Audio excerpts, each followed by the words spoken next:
host of Justice, Judge Jeanine Pirro, and the former Massachusetts Senator, Scott Brown. Together, we got to get your take on what the Admiral said yesterday. I was shocked, Judge. Well, why would you be shocked? I mean, because it said in text, quid pro quo. He says there was none. But they're in an alternate reality. I mean, the Clinton-Obama administration, that what they're constantly telling us is don't believe your lying eyes. There is a preservation order. There is a congressional subpoena.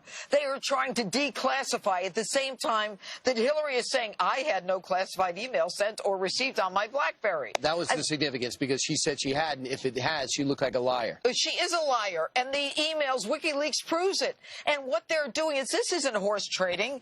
This isn't just a quid pro quo. It's a bribe. You know what's interesting in the subtlety of the language, Senator?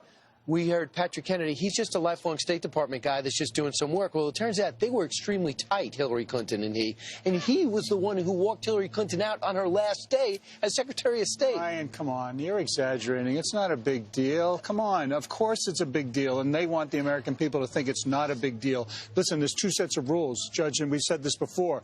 One for the Obamas and Clintons and the people in charge, and one for everybody else.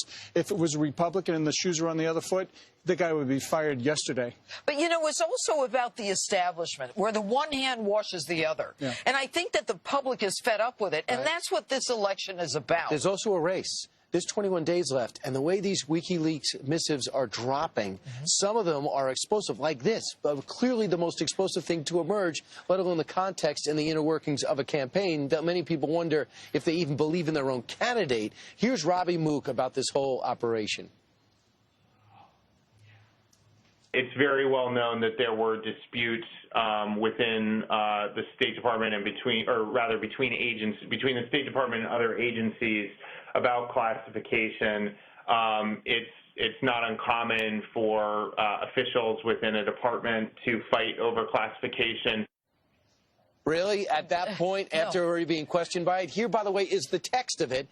Check this out. This was actually released by WikiLeaks, and no one doubts its authenticity that I know of. And it essentially says there's a quid pro quo. That's what was suggested to the FBI.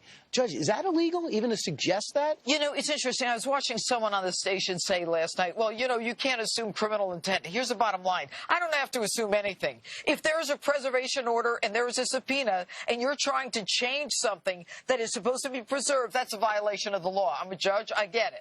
All right, pure and simple. And what they're trying to do is save Hillary Clinton's butt, and that was their whole mission. It's not about us as Americans. It's not about the truth.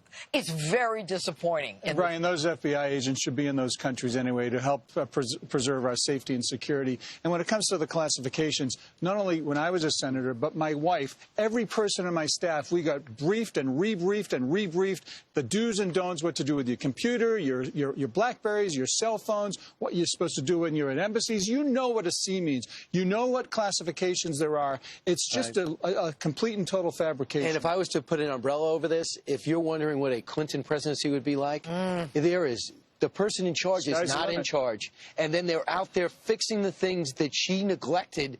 Can you imagine she's got the keys to the country? Well, if she's got the keys to the country, then you know that it's not about us.